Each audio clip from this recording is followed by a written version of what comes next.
Eh bien bonjour à toutes et à tous, c'est Anthony Klinger de la chaîne Hacking SEO et aujourd'hui on se retrouve pour une nouvelle vidéo où je vais vous montrer comment détourer vos objets, vos produits pour mieux les vendre. Alors là, le premier exemple sur lequel on peut se référer, c'est Apple. Lorsque vous êtes sur le site Apple, on a cet esprit de pureté, de légèreté, de sobriété, c'est-à-dire qu'on va jamais aller dans l'excès tout en restant sobre et efficace.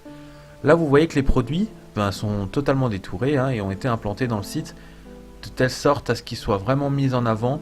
Voilà, là on a un beau détourage par exemple où vous voyez que les produits sont tout simplement posés sur le site mais ont été détourés auparavant. Alors comment faire pour détourer un produit ou une image n'importe laquelle? Je vous montre ça tout de suite sur Photoshop.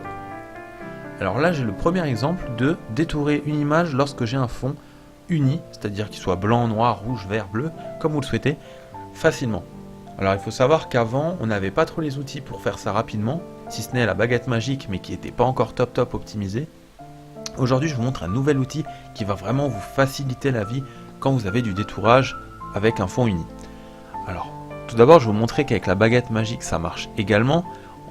On va tout d'abord sélectionner le calque, évidemment, et on va cliquer avec la baguette magique sur le blanc. Au préalable, on choisit une tolérance et on peut lisser également à côté. Donc voilà, si je fais ça, j'ai quasiment tout le blanc qui est rentré en compte, que je vais pouvoir supprimer, créer un masque et ainsi de suite. Alors le problème de la baguette magique, c'est ça. Vous voyez que on n'aura jamais une tolérance qui sera super adaptée à ce qu'on veut et donc on va perdre quelques pixels. Évidemment, à grande échelle, c'est invisible, on ne voit rien.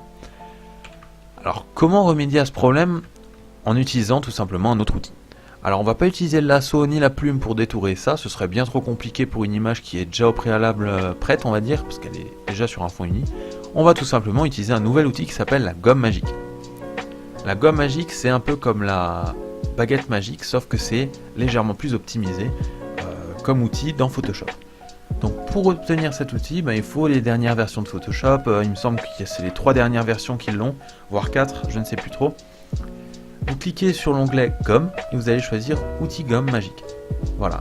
Et maintenant tout simplement je vais également choisir une tolérance comme pour la baguette magique, choisir de lisser et en contigu, on ne touche pas au reste.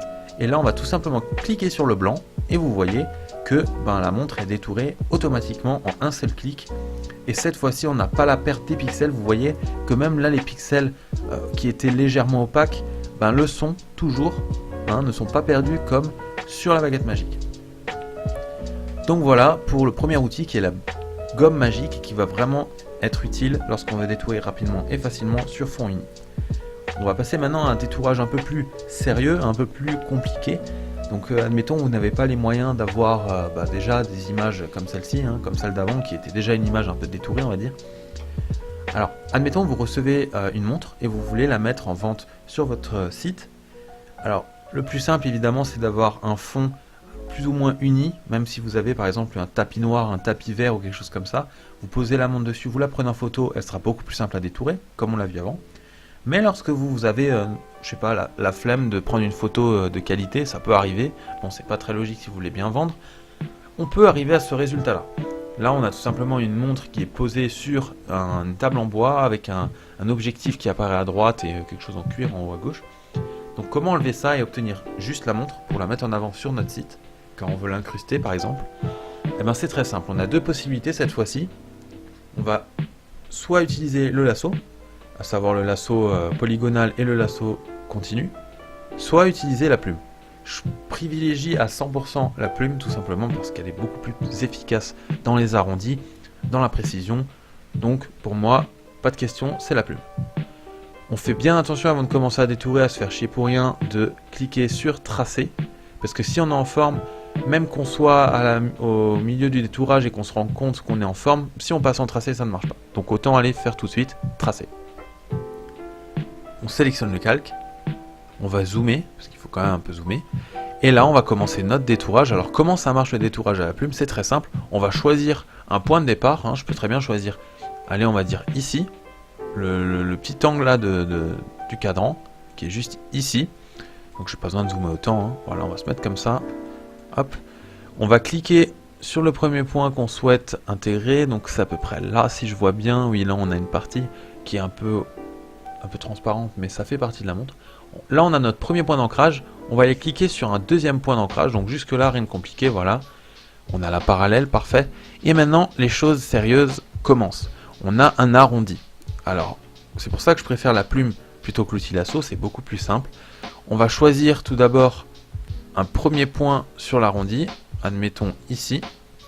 Et là, on va se mettre à une distance où on voit que l'arrondi est plutôt stable. Donc c'est un peu difficile à vous expliquer ça comme ça. Mais regardez bien. On clique, sauf que cette fois-ci, à la place de juste cliquer et lâcher la souris, on va rester appuyé. Et on va tirer une tangente, de manière à avoir un arrondi propre, tout en restant dans le parallélisme côté gauche. Donc je ne sais pas si c'est bien compréhensible ce que je dis, mais vous voyez qu'ici, là où du côté où j'ai ma souris, ma tangente est bien du côté de la montre. Donc ça, c'est très important pour avoir un tracé linéaire. Si vous êtes comme ça, ou comme ça par exemple, alors vous n'aurez jamais un beau tracé linéaire. Il faut vraiment être parallèle à la montre pour rester propre, quitte à bien reprendre petit à petit.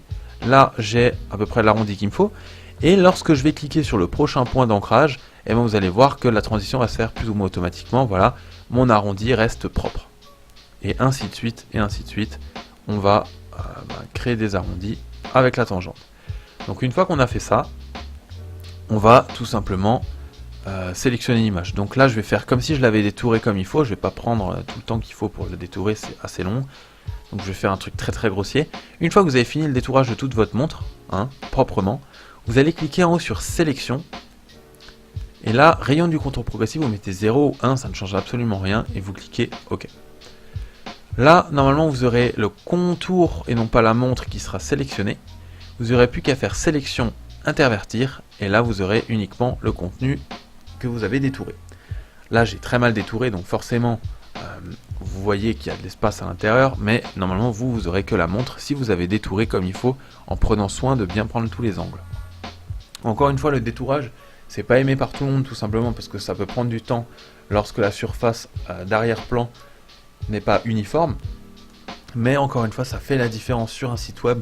Comme vous pouvez le voir sur celui d'Apple, les produits sont vraiment mis en valeur juste par le fait qu'ils soient détourés et posés comme ceci sur un fond uniforme.